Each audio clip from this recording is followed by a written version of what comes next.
नगरपालिकेची निवडणूक अत्यंत चुरशीने सुरू असल्याचे दिसून येते। या ठिकाणी काही बोगस मतदान सुद्धा झालंय असं समजतंय।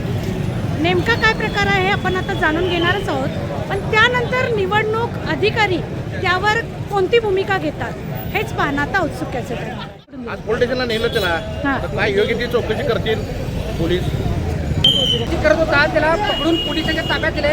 काही विरोधी लोक ज्यांना बोगस त्याला करायला लावले होते ते त्याला उचलून नेत होते, त्याला पकडून आणून पोलिसांच्या ताब्यात दिले। बोगस झालेला आहे आणि विरोधकांच्या पायाखालची माती सरकल्यामुळं त्यांना बोगस मतदान चालू मतदान करण्यासाठी आल्यावरती मला असं समजलं की माझ्या नावाचं मतदान आधीच झालेलं आहे। माझ्याकडे माझं आधार कार्ड, पॅन कार्ड दोन्ही प्रूफ आहेत।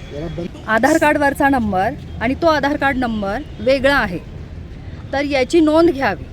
मी हे निवडणूक आयोगाकडे तक्रार करणार आहे। त्याने मतदान करून गेलेले आहे, ती व्यक्ती खरी आहे का खोटी आहे ही जबाबदारी आमची नव्हे।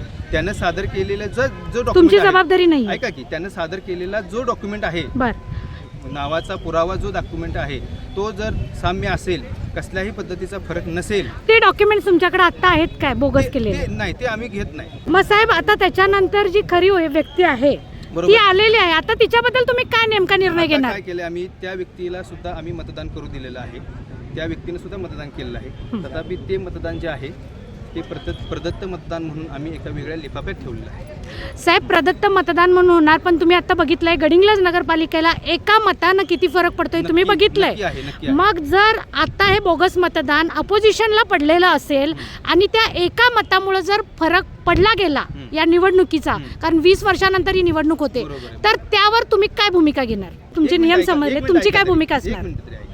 त्या मतदाराची ओळख त्या प्रतिनिधींना पटलेली आहे म्हणूनच आमच्या मतदान अधिकाऱ्यांनी तिला मतदान करू दिलेलं आहे। बरं, तर तुमची यावर त्यांचं म्हणणं आहे की आता हे बोगस मतदान झालेलं आहे, तुमची भूमिका सांगा साहेब, बस प्रशासनाची। त्या मतदाराला मतदानापासून आम्ही वंचित ठेवणार नाही, हे त्यांना करू दिले। पण एका मताचा जर फरक पडला गेला तर त्याला जबाबदार कोण? वेळोवेळी त्याबद्दलचे निर्णय घेतले जातात मॅडम। ज्यावेळेस मतमोजणीची प्रक्रिया होईल त्यावेळेस त्याबद्दलचा निर्णय घेतला जाईल। Thank you sir.